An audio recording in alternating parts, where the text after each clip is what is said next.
வணக்கம் நேயர்களே, கடவுளூர் டிவி நேயருக்கு லட்சுமிநாதன் அன்பு வணக்கங்கள். இப்போ நம்ம பார்க்க போகிறது வார ராசி பலன் 11ஆம் தேதியிலேருந்து 17ஆம் தேதி வரை எப்படி இருக்க போகுதுன்னு பார்ப்போம். ஸோ எப்போதுமே சொல்கிறதான், லக்னத்துக்கு பாருங்கள். ராசிக்கு பார்ப்பதை விட லக்னத்துக்கு பார்க்க ரொம்ப பர்ஃபெக்டாக இருக்கும். அதே நேரத்தில் வந்து பார்த்திங்கன்னா உங்களோடது தசா புத்தி அந்தரங்கள் வந்து நோட் பண்ணி வச்சுட்டு அதையும் மிங்கிள் பண்ணி பார்க்கும்போது ரொம்ப பர்ஃபெக்டாக வரும். ஏன்னா வந்து இந்த வாரத்தில் பார்த்திங்கன்னா மேக்ஸிமம் வந்து ஃபஸ்ட்டு பொது பலன்கள், அதுக்கப்புறம் தசாபுத்தி பலன்கள், அதுக்கப்புறம் டிப் ஆஃப் த வீக் இந்த வீடியோ எண்டில் இருக்குது. ஸோ மறக்காமல் பாருங்கள். ஸோ இது வந்து கரெக்டாக கால்குலேட் பண்ணால் பர்ஃபெக்டாக மேட்ச் ஆகுங்கிறது தான் உண்மையான விஷயம். தனுசு ராசிக்கு வந்து பார்த்திங்கன்னா உங்களுக்கு ராசி அதிபதி குரு வந்து பார்த்திங்கன்னா 5ல் இருக்குது. ஸோ 4ஆம் தேதி 5ல் இருக்கும். சொத்துக்கள் நல்ல லாபங்கள் நல்ல ஏற்றங்கள் வருவதற்கான வாய்ப்புகள், சொத்துக்கள் ஒன்று கடனில் வாங்கலாமா இல்லை ஒரு லோனில் போட்டு எடுக்கலாமாங்கிற எண்ணங்கள், வண்டி வாகனங்கள் வாங்கலாமாங்கிற எண்ணங்களும் சிறப்பாக இருக்கும். ஸோ குழந்தைகளுக்கும் உங்களுக்கும் ஒரு சின்ன ஒரு கருத்து பேதங்கள் வருவதற்கான வாய்ப்புகளும் நிறைய இருக்குது.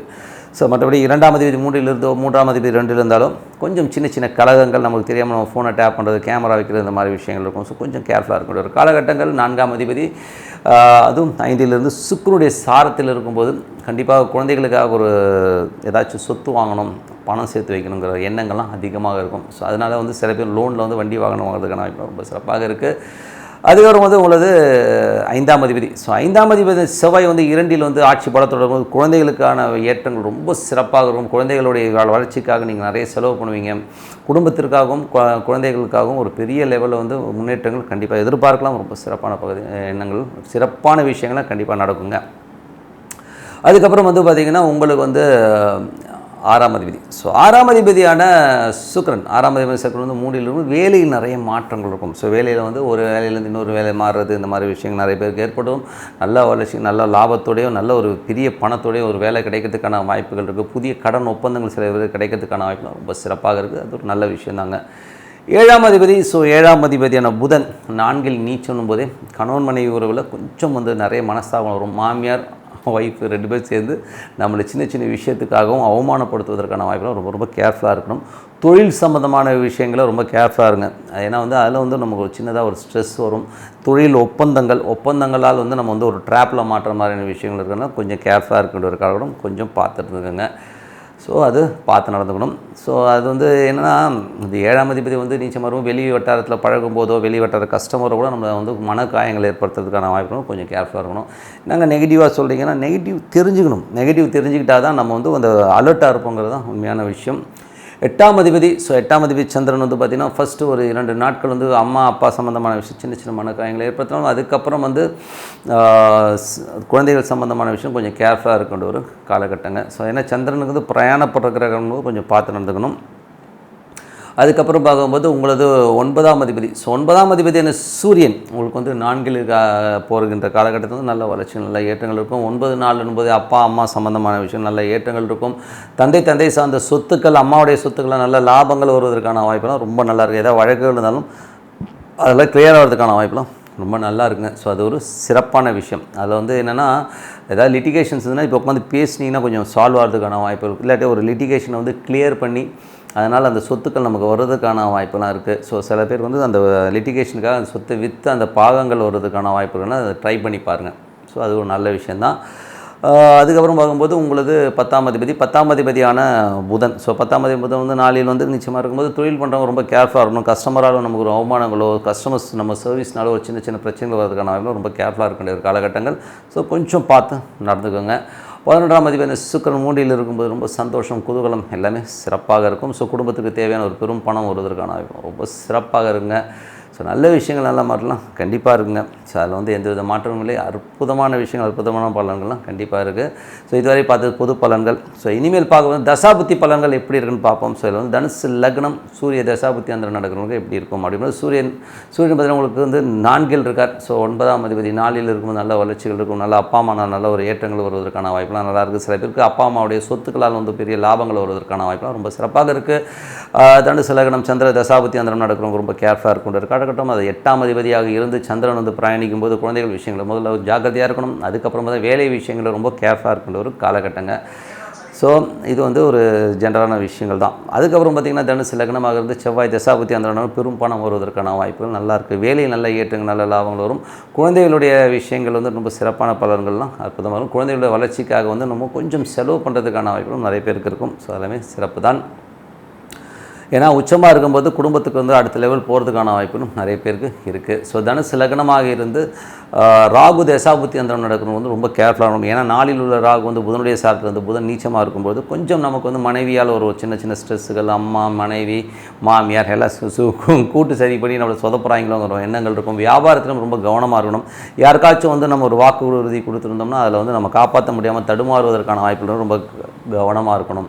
ஏன்னா வந்து ஒரு சின்ன மன உளைச்சலை ஏற்படுத்துமா. நீச்சம்ங்கிறது வந்து பார்த்திங்கன்னா நம்ம சின்ன சின்ன மனக்காயங்களை ஏற்படுத்துவதற்கான வாய்ப்புகளும் ரொம்ப கேர்ஃபுல்லாக இருக்கின்ற ஒரு காலகட்டம். ஆரம்ப கல்வியில் இருக்கவங்களாம் வந்து கொஞ்சம் மெனக்கட்டு படிக்கணும். ஸோ கொஞ்சம் ஸ்ட்ரெயின் எடுத்து படிக்கக்கூடிய ஒரு காலகட்டமாக இருக்கணும். கொஞ்சம் பார்த்து நடந்துக்குங்க. அதுக்கப்புறம் பார்த்திங்கன்னா தனுசு லக்னமாக வந்து குரு தசாபுத்தி அந்தரம் நடக்கும். குரு வந்து பார்த்திங்கன்னா உங்களுக்கு வந்து 1 4ஆம் அதிபதி 5இல் இருக்கும்போது சொத்துக்கெலாம் நல்ல லாபங்கள், நல்ல ஏற்றங்கள் வரும். ஒரு புதிய சொத்துக்கள் வாங்குவதற்கான வாய்ப்பு நல்லாவே ரொம்ப சிறப்பாக இருக்கும். ஸோ அது வந்து குரு சுக்கிரன் போதே சுக்கிரன் 3இல் இருக்கும். ஒரு சொத்து விற்பனைகள் நல்ல பெரும் பணம் வருவதற்கான வாய்ப்புகள் நிறைய பேருக்கு இருக்குது. ஸோ அதெல்லாமே ரொம்ப நல்ல விஷயங்கள் தான்.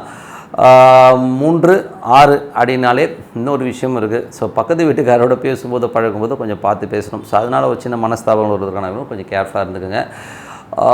தனுசு லக்னம் சனி தசாபுத்தி அந்தரம் நடக்கிறவங்களுக்கு வந்து பார்த்திங்கன்னா உங்களுக்கு 2ஆம் அதிபதி மூலியமாக கலகங்கள் ஏற்படுவதற்கான வாய்ப்பு ரொம்ப கவனமாக இருக்கணும். சொத்துக்கள் விற்பனையாகி ஒரு பெரிய சொத்துக்கள் வாங்குவதற்கான வாய்ப்புகள் இருக்குது. ஸோ நல்ல லாபம், நல்ல ஏற்றங்களுக்கும் தாயாருக்கும் உங்களுக்கும் நிறைய மன உளைச்சல்கள் ஏற்படுவதற்கான வாய்ப்பு, வண்டி வாங்கணும் சின்னதாக செலவு வைக்கிறதுக்கான வாய்ப்புகளும் ரொம்ப கவனமாக இருக்கணும். மற்றபடி எல்லாமே சிறப்பு தாங்க. சின்ன சின்ன கலகங்களும் போது அது வந்து ஒரு சமயத்தில் ஏற்படும், அவ்வளோதான். அது ஒன்றும் பெரிய ப்ராப்ளம் கிடையாது. ஸோ எல்லாமே சிறப்பு தாங்க. அதுக்கப்புறம் பார்க்கும்போது உங்களுக்கு வந்து தனுசு லக்னம் புதன் தசாபுத்தி அந்தரம் நடக்கிறவங்க எப்படி இருக்கும். ஸோ புதன் வந்து பார்த்திங்கன்னா 4ஆம் அதிபதி மற்றும் 10ஆம் அதிபதியாக இருந்து அது வந்து உங்களுக்கு வந்து 4இல் இருக்கும்போது அம்மா அப்பா சம்மந்தமான விஷயங்கள், கணவன் மனைவி சம்மந்தமான விஷயங்கள், மாமியார் சம்மந்தமான விஷயங்கள், தொழில் சம்மந்தமான விஷயம் ரொம்ப கேர்ஃபுல்லாக இருக்கணும். ஸோ நம்ம ஏதாச்சும் செய்ய போக அதனால் நமக்கு ஒரு பெரிய ஒரு அவப்பெயர்களோ மனக்கலக்கங்களோ ஏற்படுவதற்கான வாய்ப்புகளும் ரொம்ப கேர்ஃபுல்லாக இருக்கின்ற ஒரு கட்டம். ஏன்னா வந்து தனுசு லக்னத்துக்கு புதன் வந்து இப்போ நீச்சமாக இருக்கிறனால ஒரு 20-25 நாட்கள் அப்படி தான் இருக்கும். அதனால் கொஞ்சம் கேர்ஃபுல்லாக இருக்கின்ற ஒரு காலகட்டம். அதுக்கப்புறம் பார்க்கும்போது தனுசு லக்னம் கேது தசாபுத்தி அந்தரம் 10இல் உள்ள கேது வந்து தொழில் ரீதியான விஷயங்கள் சில பேருக்கு வந்து கடன்கள் வாங்குவதற்கான வாய்ப்புகள், பெரிய சிக்கல்களும். ஸோ அகல கால் வைக்காமல் இருக்கிறது ரொம்ப ரொம்ப நல்லது. இதுக்கு மேலே நான் எதுவுமே சொல்ல மாட்டேன். இருக்கிற லைஃப் வந்து நியூட்ரலாக பண்ணிக்கோங்க. ஸோ நியூட்ரலாக இப்போது நமக்கு வந்து இந்த ஒரு 3-4 மாதத்துக்கு வந்து எதுவும் அகல கால் வைக்காமல் நியூட்ரலாக பண்ணிங்கன்னா சிறப்பாக இருக்கும். இல்லைனா தேவையில்லாத மன உளைச்சலும் ஸ்ட்ரெஸ்ஸையும் ஏற்படுத்துங்கிறதுல எந்த வித பாதிப்பும் வரும். அதனால் கொஞ்சம் கேர்ஃபுல்லாக இருந்துக்குங்க. ஏன்னா கேது வந்து சந்திரன் உங்களுடைய 8ஆம் அதிபதி வச்ச அந்த சாரத்தில் போகும்போது அந்த நடைமுறையில் வந்து ஒரு நம்ம ஸ்ட்ரெஸ் வரும்ன்றதுனால ஒரு சாண்டிங், ஒரு மெடிடேஷன், ஒரு பிரார்த்தனை தான் சிறப்பான ஒரு இதுக்கான வழி. ஸோ அதனால் பிரார்த்தனை பண்ணுங்கள். அந்த ஸ்ட்ரெஸ்லேருந்து கண்டிப்பாக ஒரு நல்ல ரிலீஃப் கண்டிப்பாக கிடைக்கும். அதுக்கப்புறம் பார்க்கும்போது உங்களுக்கு வந்து தனுசு லக்னமாக இருந்து சுக்கிர தசாபுத்தி அந்தரம் நடக்கிறவங்க வந்து பார்த்திங்கன்னா உங்களுக்கு சுக்கிரன் 4ஆம் மற்றும் 11ஆம் அதிபதியாக இருந்து அவர் வந்து 3இல் பிரயாணம் பண்ணும்போது வேலையில் நிறைய மாற்றங்கள், நல்ல ஏற்றங்கள், நல்ல லாபங்கள் வருவதற்கான வாய்ப்பு, ஒரு வேலை மாற்றத்தினால் பெரிய லாபங்கள், பெரிய பணம் வருவதற்கான வாய்ப்பும் ரொம்ப நல்லாயிருக்கும். குடும்பத்தில் மட்டும் சின்ன சின்ன கலகங்கள் இருந்தாலும் மறைமுகமாக அப்படி இப்படி பேசிப்பாங்க. ஸோ அதை மட்டும் கொஞ்சம் அப்படியே டாலரேட் பண்ணிட்டு போகணும்.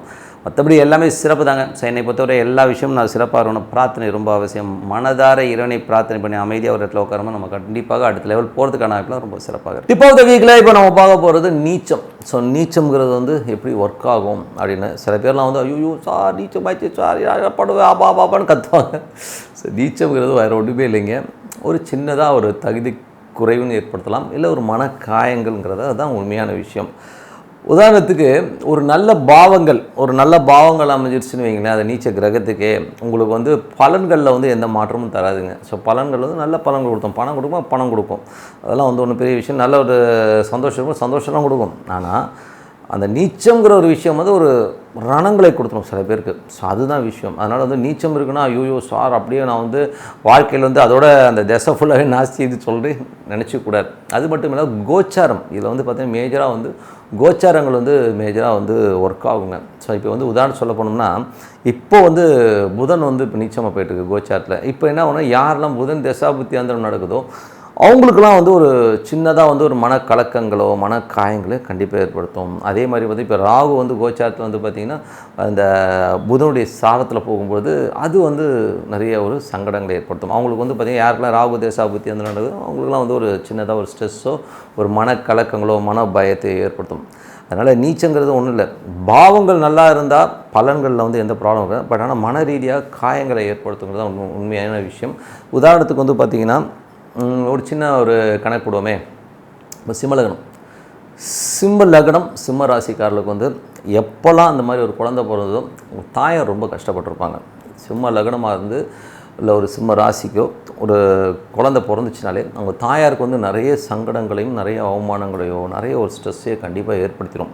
ஏன்னா வந்து அங்கே வந்து 4ஆம் அதிபதியான சந்திரன் வந்து பார்த்திங்கன்னா நீச்சமாகறதுனால அங்கே வந்து அந்த தாயாரை வந்து ரொம்ப பாதிக்குங்கிறது தான் உண்மையான விஷயம். ஸோ நீச்சங்கிறது இப்படி தான் வேலை செய்யும். நீங்கள் வேணால் பாருங்கள், சிம்ம லக்னத்துலேயும் சிம்ம ராசியில் வந்து அந்த மாதிரி விஷயங்கள் கண்டிப்பாக நடந்துருவோம். ஏன்னா வந்து அது சந்திரன் அவங்களுக்கு அந்த என்ன தான் இருந்தாலும் அந்த ஒரு கலக்கத்தை கண்டிப்பாக ஏற்படுத்திடுதுங்க. ஸோ அந்த பாவ தொடர்புகள் அவ்வளோ அழகாக வேலை செய்யுது. அதுவும் நீச்சமாக இருந்ததுன்னா ரொம்ப கஷ்டம். அதே மாதிரி வந்து மகர லக்னமே எடுத்துப்போமே. ஸோ சப்போஸ் வந்து ஒரு மகர லக்னம் அவங்களுக்கு வந்து ஒரு விருச்சிக ராசியாக இருக்கிறான்னா அந்த விருச்சிகத்தில் வந்து சந்திரன் நீச்சமாகும்போது மனைவியால் நிறைய அவமானங்களை சந்திக்கிற ஒரு சந்தர்ப்பங்களை ஏற்படுத்துது. ஏன்னா வந்து மனைவியாலும் அவமானங்கள் வரும், தாயாரினாலும் அவமானங்கள். ஏன்னா வந்து அந்த காரகத்துவம் வந்து பார்த்திங்கன்னா சந்திரனுடைய வந்து தாயாருடைய காரகத்துவமாக இருக்கும். தாயாருடைய செயல்பாடுகளால் நமக்கு ஒரு அவமானங்கள் ஏற்படலாம். அதே மாதிரி வந்து பார்த்திங்கன்னா மனைவியால் வந்து நிறைய அவமானங்களை வந்து ஏற்படுத்தும்.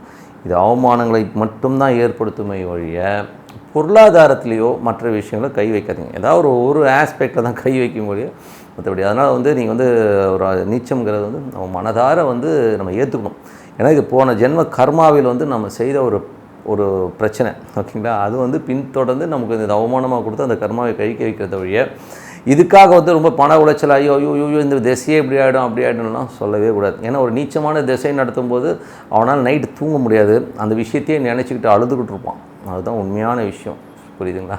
அதனால் நீச்சம்ன்றது நம்ம அக்செப்ட் பண்ணணும். சரி போடாடே பார்த்துக்கிறேன் போடாடின்னு அப்படின்னு எடுத்துக்கணுங்கிறது தான் உண்மையான விஷயம் முடியாது. மற்றபடி இதுக்காக கலக்கம் ஏற்படுத்த வேண்டாம். அதுவும் கோச்சார சில கிரகங்கள் வந்து நீச்சமாகும்போது அந்த கோச்சார காலகட்டங்கள் இப்போ புதன் நீச்சமாக இருக்கணும் ஒரு 20 நாட்கள் அந்த ஒரு மன உளைச்சலை ஏற்படுத்தும். அதுக்கப்புறம் எல்லாமே சரியாடுன்றது தான் உண்மையான விஷயம். ஸோ நல்ல விஷயங்கள்லாம் இருக்கணும். பிரார்த்தனை பண்ணுங்கிறது எப்போதுமே சொல்கிறோம். பிரார்த்தனை பண்ணுங்கள். ஸோ உங்களிடம் விடைபெறுவது உங்கள் லக்ஷ்மி நாராயணன். கடவுள் அருள் டிவியை பார்த்தமைக்க நன்றிகள். மேலும் இது போன்ற தகவல்களை தெரிந்து கொள்ள கடவுள் அருள் டிவியை சப்ஸ்கிரைப் செய்யுங்கள். மறக்காமல் பெல் ஐக்கானை கிளிக் செய்யுங்கள்.